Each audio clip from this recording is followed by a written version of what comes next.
You're listening to Brazen Exchange. Hello, good morning. Welcome to Brazen Exchange. I'm your host, Vanessa Imadi. Pressure is in the building. And when I say pressure, I mean under pressure. Hey, give them fire. But then he has gone on from pressure to doing other songs such as Reading, Makam, and a host of others. So please, let's welcome Spazzy. Hi, Good Spazzy. morning. I'm good, and you? I'm doing well. It's so great to have you here. So, a quick backstory. I and Spazzy knew each other. We met at the NBA, that's the National Broadcast Academy. And the first time I came across Spazzy, I never knew that he was into music or he was a reggae artist. I didn't know that. Like, he sounded so different. But how have you been? I've been good. I'm fine. Yeah, moving gradually, learning every day, researching, and making moves also. So it's getting better and better. So I'm just grateful to God, for where I am Indeed. now. How did you get into music? I got into music earlier when I was much younger. So like I used to be a footballer. You know, after secondary school, there are times to be at home before you further. So that period, I've been playing football, and I was very good at it. But my father was a disciplinarian, everything is education. So he didn't like anything sports and art. So it discouraged me from, furthering that football skill that I had. So when he stopped me, I didn't. Nobody even taught me music. I just picked up. It's inbuilt. I just picked up my Bible and I was writing. Though prior to that, I've been listening to music. I'm a very deep fan of Sean Paul. So those times, even I love Sean Paul, but I have not even started being a reggae artist. I started as a rap artist. So I listened to a lot of hip hop, 50 Cent, and T.I., Young Joe. That time it was the crunk era. So that was how I started. I Even when I did my first recording, the producer thought I've been doing music before. He told me, am I sure that this is my first time of recording?" I said yes, because I was precise with what I came to do. He has given me the beat I have rehearsed, so I just got into the booth and I did what I had to do. So the guy was even stunned. Are you sure this is your first time? So that's how my music career started, kicked off. So from there, I brought it home. My junior ones, they listened to it. They were the one that went to gossip to my father again that he has started doing music. So, but he was too reluctant with that. Like he didn't want me to do anything like that. So, but I just heard in my mind that nothing will stop this music.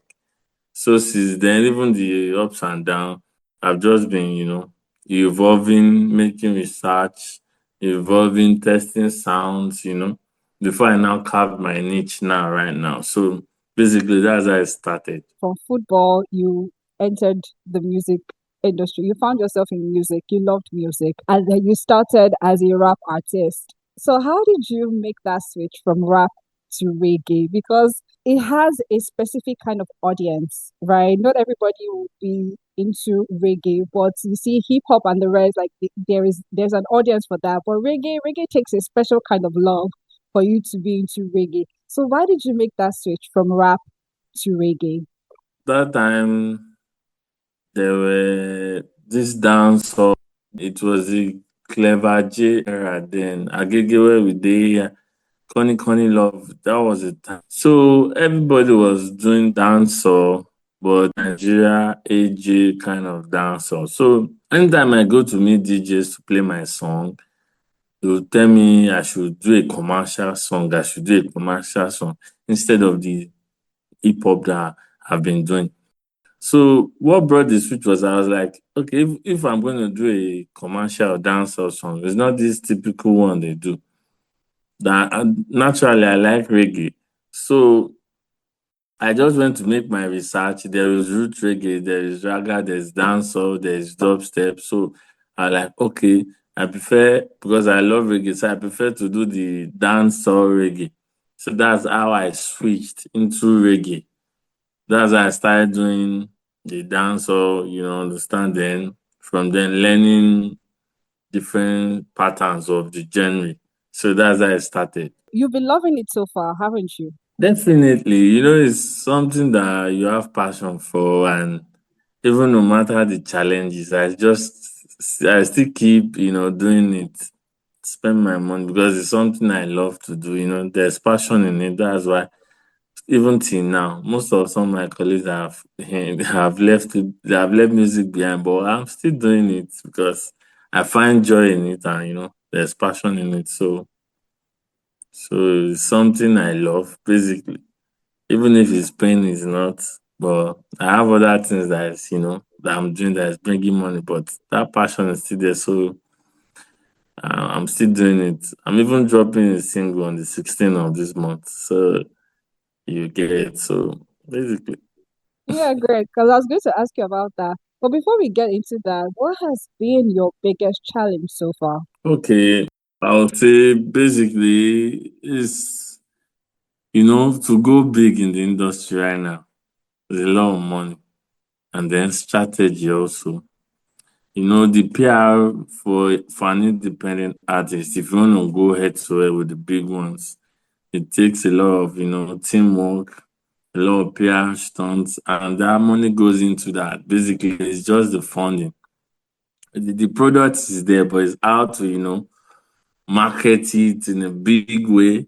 You know, you just is for example, see like close up what they do, that's the product. But you see the adverts, you see the billboard, you understand. It might look small, but what they put in PR to market the product is even much than the product. So basically, I would say it's the funding for me, funding, and then getting it to the right source, that can push the brand and the product very well. So basically, I'll say that's my challenge, funding, and then people too.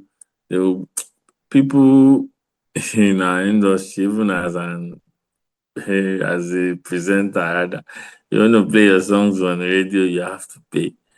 Everything is just is payment this, payment that. It's not free, and the painful part is before you can get a gig that will pay you, they still expect you when you do all that to still come do free shows for them. So it's a lot. And if you don't have something that can sustain you, you quit.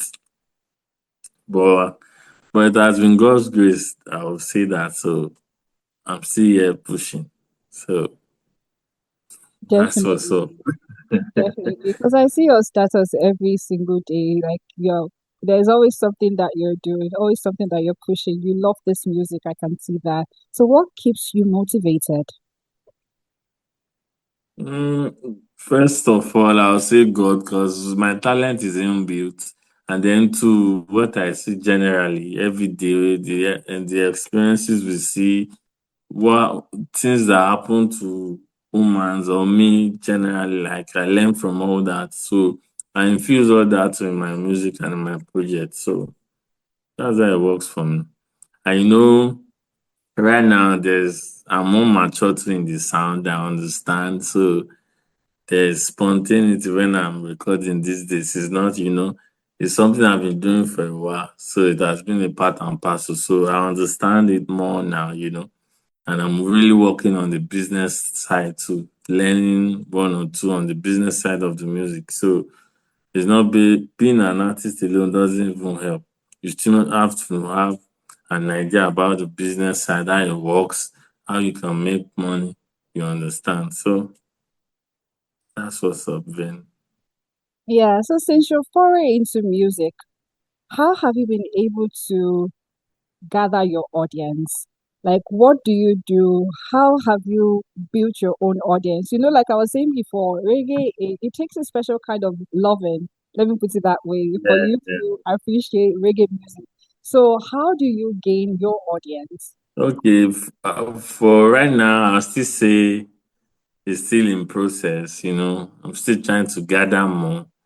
But basically, because of my sound, and I feel because I make research, I do I do touches of sounds. I infuse sounds with others, so it makes me unique, and it makes even when you are listening to me for the first time, you can tell when you hear me again because I've carved that niche. So right now, I'm just trying to build a community of my own fans. You get, we are still on it because right now I just got a new manager, so we're trying to restructure all that my fan base that I had before with the new ones. We're trying to merge them together and even come up with a way to sell my music directly to the consumer. Because right now, the Spotify, the Apple Music, they're not really helping with artists. Can you imagine? You have like 100 streams and you're just earning a dollar. See how crazy it is with the work you've put in, with the money you spent. And you know, these big artists, they are the ones getting the numbers because they put a lot of money in it. So we that are still independent, I feel right now is the best time for you to find a way to crack that code and then sell directly to your fans and consumers. Just imagine you're selling, even if it's a song, you're selling it 1,000 or 2,000 to your fans directly. If you do like 100, can you imagine how much you make? It's even far better than the Spotify streams. You understand? It's just the name. So every day you're learning, and I'm making new friends. I'm, going to shows, meeting new people hearing my sound. So that's how I create, the people that are trying to get to know me, my community, and yeah, and my fans. So we're still on the process too, though. So we are not there yet, but we're on the road. I feel you when you said that trying to make money off of your music, Spotify, 100 streams and $1. That's poor. Back in the day, the musicians, they used to have CDs and then they sell out these Yeah, CDs and that's how they make their yeah, money, right? So money. is this something that the music industry, or let me specify it to you now, is it something that you're considering in this line of making money from your music? Yes, so yes, yeah, yeah, definitely. Yeah, I'm looking at a new pattern. It might not be the CD. I'm seeing some new stuffs online, like a USB, but it's something you can plug and play on your phone. I've been making research about it, and you can sell it directly to your fans and anybody that wants to consume your music. And you can see the money, not that you put it on Spotify, Apple. At the end of the day, you'll be seeing $10. And project you have spent millions on. So it's challenging too, seriously. Like you do your production, you spend money, the artwork, you spend money, the Instagram, online ads, radio, DJ streets, you come to TikTok, you pay dancers to do this. And at the end of it all, you're not still making half of what you've spent. So it's if it's not something you like or you have passion for, you might quit. But basically, these days, there's this merch. What an artist can do right now is having your community, maybe try to sell merch to your fans. NFT, all those things can help you too. They can to support your music career in the funding aspect.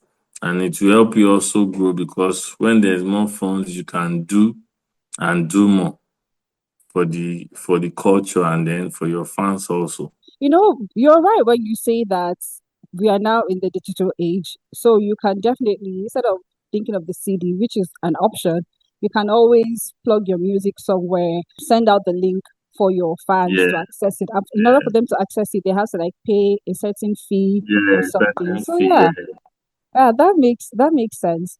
So now for people who, let me put it this way now. Which of your songs would you recommend for somebody who doesn't know you yet? So like somebody who's trying to catch that reggae bug. Which of your songs would you recommend for them? There are a lot of songs, so I don't know. If it's from my okay, let me say from my first EP because I have like four EPs right now. So let's say they can listen to Bow, they can listen to BMS, they can listen to Soft and Jelly. Uh, that was from my first EP, Rich Afro Soca. So basically, the name is stands for reggae, and the song, the Trades stands for trap. The Fro there is for the Afro sound, and the Soca, the typical dancer. So basically, they can just check me out. The songs, funny enough, all my body of works are. I don't just selectively pick them. So there are songs that any day, anytime it'll catch your fancy and it bangs. So that's why I like to do songs. Even 10 years later, when you listen to it, you think I just did it. So that's one thing about I like about reggae. It's a universal sound. It's something that even when you've done it way back, it's still more relevant, even in the new age. So you can just check me out. There's Sex and the City talking about rape awareness. There's a lot of songs. Let me see on the next. There's a lot of songs. You know, So when you were calling those names, you didn't call Pressure. Pressure is like one of my favorite. But yes, yeah, pressure. Pressure, Yeah, BMS, pressure on BMS the. is Yeah, you get. So all those songs, well, I really put my heart into them. So you know. They are very good songs. Pressure is a good song. Open Way, that's a there's a lot of banger. songs. Yeah, so no one they listen to, they'll feel the vibe. I'm just sure of that one. I'm too sure, Definitely. like, yeah. So you talked about June 16. What's happening on June 16? And what else are you currently working on? Okay, right now I'm working on an EP to titled Quantum Leaps. So I have like two singles of the EP, which is Pakam and then Rhythm. So this on the 16th, I'll be dropping YFL Rhythm. Like the beat was a challenge, but I had to, switch to do something on it. So the single is titled Reality Check.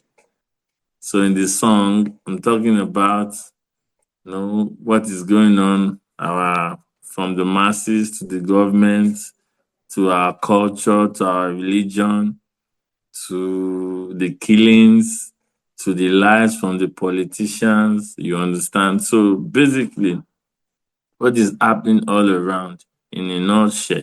So we should do like a reality check. Are we on the right track? So basically, that's what the song is all about. I like how you always use your music to pass a message across, from the one you just talked about, highlighting insecurity, talking about love, social awareness, and other things happening. So that's a good thing. Unlike some of the songs that we listen to that have no lyrics, just vibes and inshallah. Right? So I want to ask, there's this conversation online about the music then versus the music now and the quality. Well, I'm one of those people who would always say that I prefer the music then versus the kind of music that we listen to now. It's not as if then there was no Pangolo music. But it's just that the people Then, then had the lyrics, they had a heart for the music, they had a heart for what they were doing. Unlike now, where you even said that they're pushing you towards more commercial sounds to make money, right? So how would what is your take on that conversation? The music then versus the music now, like the quality, the message being passed. How do you feel about it? I will say it in two ways that, well, the olden day music way back then more depth when it comes to the lyrics. You get the lyrics, the message, because we artists, even from the way back, we make more research and then they take their time to, work on the song. But these days, because of the digital space, anybody can sing now. If you have money. No, you're right. There's even AI now singing, which is Yes, crazy. yes. I've even tried that. I've written songs that give AI to do for me, but I didn't just drop it just to, make research. But one thing I notice about it is it's not like real like the woman when you're singing. So you can differentiate that from the woman voice and from the AI's voice. You know that this is AI. It doesn't have that feeling, that woman feeling, that empathy, the way an human being when you're singing, when you're feeling the message. So I would say the digital space right now, when it comes to like the technology side, right now they are on point. But when it comes to the message, it's not like it's just vibe and inshallah, like you said. These days, they are not too much. The lyrics, even these days, when you do too much of lyrics, they'll say you are compacting the beat because of the trend now. You just have to you speak one more, you have to relax. The effects and the mixes will do the remaining for you. So that's why I see these days when you see some artists sing, when you listen to their song, you might like it, but when you see their stage performance, you'll be stunned and shocked. That so this guy is not really good like that, but because he hasn't done how will I put it? He hasn't done the basics well. Like typically, some of us have been doing it. When you listen to us on our songs and when you see us live, you can tell that this person have been doing this for a while. He knows his onions well. So you feel it even from the vocal, from the singing. You know that this person is good. But these days, these young guys now, I just feel they can just get into the studio, record anything. The mix engineer will mix it because they are paying well. The technology has advanced. When you listen to the song, you're like, "Oh, this guy is dope." But when he's now performing live, that's where you'll be shocked. I know. So it's even the studio that is helping them. So those are one of the advantages and disadvantages of the olden and the new. So it's both ways, it's versa versa. So Yeah, let me just say it that way. I hear you. I was telling my brother the other day that Spazzy, that when I met Spazzy, this was my opinion of Spazzy. And then when Spazzy, there was a time I think it was towards the end of our time at NBA, and then you were called upon to come and sing. It was like you took on a new persona. I said, Yeah, "Is yeah, this?" yeah, yeah, Yeah, so it's like I was speaking with Joseph all this while, and then Spazzy was yeah. there. Yeah, So Spazzy for yeah, me. I have like two personalities. When I'm talking, I'm laid back and calm. But when I'm on stage, I have to bring the energy. And because I do reggae dance also, that energy is inbuilt. It will come out. That day many people were stunned, like, is this They guy that were. used to be calm? You get, and the energy was on point. Everybody felt it. So basically, that's how a performance should be. So you might be calm, but when you're on your stage to do your work, you put in the best, and people will see your effort, and they'll crown it for it. They'll give you your flowers if you're on point. So that was what happened that day. Yeah, indeed. Indeed, I can never forget that experience. What is one advice that you wish somebody had told you before you joined the music industry? Hmm. Now that there's more experience now, I would say as an artist, have something that is giving you money. That is number one. Have something, a skill apart from your music that's giving you money so that you'll be able to fend for some things. Because I've been a victim of that too. There were times I was just all in, all in for the music only, you know. And to do music, you need money. So these days, as you have the talent, have a skill that is bringing you money. Because right now, even apart from my music, I'm into many things now. I'm into construction. I'm into interior designs. I'm into like I supply construction materials. Do side stuff. I'm even doing some courses on project management right now. So you know, try to enlighten. I will get more uh, knowledge about what I'm into. Also, apart from the music, you understand. So that because when there's money, you can fend for the career because music is takes a lot of money, time, and effort. So one of the things I'll tell any artist now, have a skill that will be giving you money apart from the music because the music is not giving money yet. So, but you need money to push it. And then if you have friends that believe in you, friends, so it's like you're trying to build wealth also. You have like 10 people that maybe it's monthly, they are donating for you to push your career. So there'll be like a percentage for them too. There should be an agreement, you know, so that when it pops, they too will be getting a percentage from what they have been, investing on too. So I would say those two things, as a young person, you should have those two things first and then gradually you build on that. I like that. Very sound advice. What do you hope to achieve with your music? Well, for me, I would say number. I don't know. I'm like a prophet. I know, but that's why. That's why most of my songs, they are. I'm trying to pass a message. I like to impact lives, positively. It's not even only about the wealth and all, but if it comes, it's easy for you to use that to impact life, to change people's stories, yeah, home and abroad. So they'll have something to tell about apart even from your music. Because I feel life itself is for you to, impact people. It's like a legacy. It's not only about the music alone. Apart from the music, what can people say about you?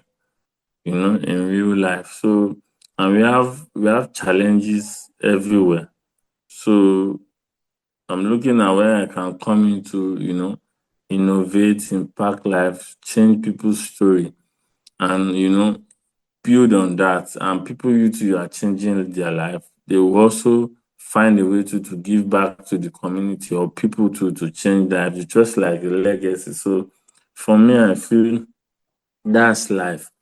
And that is what success even mean to me. It's not about all the whole having the whole mansion. I'm not saying it's not good, and I'm not saying I don't want, but it's beyond that.